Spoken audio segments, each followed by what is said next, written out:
So, welcome back sa ating pong YouTube channel. So, ito na mga guys. So, dito sa labas, tayo po ngayon ay nakapahid na ngayon ng skim coat. Ayan. So, dito sa loob, bali, dalawang pahid na po ito. Ayan. Kaya maganda na po yung kanyang kulay. So, ito yung update natin. Ito po yung isang kwarto ng bahay. So, napakalawak po siya. At nakapag-kisame na po tayo dito. Ayan. So, napakaganda po kasi PVC panel po yung ating pong ginamit dito. So ito naman yung pinaka-kusina niya guys. Ito yung pinaka-lababo niya. So hindi pa po tapos. At malapit na po tayo ditong mag-tiles. Ayan po yung bintana. At ito yung pangalawang kwarto. So bali nakapag-layout na po tayo dito at nakapag-tiles na rin.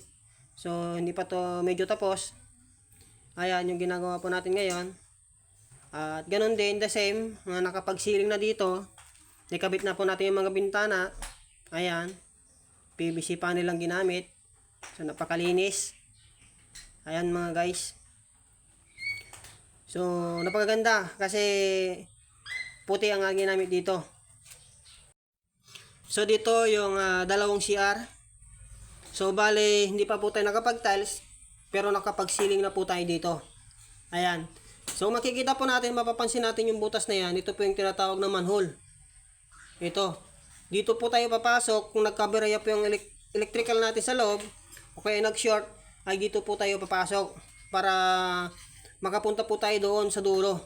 So ito yung purpose kung bakit meron po tayong manhole dito. So ito naman yung pangalawang CR. Ayan.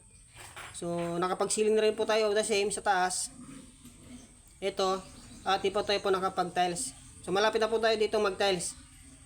So ito na yung pinaka-salas niya guys. Ito, yan. Ito yung pinaka-salas niya. So ito, may dalawang kwarto. Siyang isa, pangalawa, at ito yung pinaka-kusina niya, yung lababo. Ayan. At doon naman ay dalawa pong CR. Ayan. So bali ang layout dito guys, ay ito yung 9 meters by 550 meters. Ito yung kanyang layout. Dahil ito yung bungalow na ating pong update ngayon. So napakaganda, napakasimple. At dito sa bahay na ito mga guys, ay nasa loob na po yung kanyang kusina. Nasa loob na po yung kanyang CR. At kahit di na po tayo magduwag sa labas, kasi nandito na yung nasa loob na lahat. Yung CR, pati yung kanyang lutuan, kasali na yung kanyang salas. So ito yung bahay ngayon na trending. Kaya ang layout nito ay 9 meters by 5.50 meters. So magkasama na po lahat yan. Nasa loob na po lahat. So ito yung bungalow na ating pong ginagawa na napakaganda. Trending na trending ngayon ang bahay na ito. So kung isa ka pong nanonood sa ating pong channel, kung niyo pong nagustuhan, please paki-share and paki-subscribe na po sa ating pong YouTube channel. Maraming salamat guys sa inyo pong pagsuporta sa ating pong channel.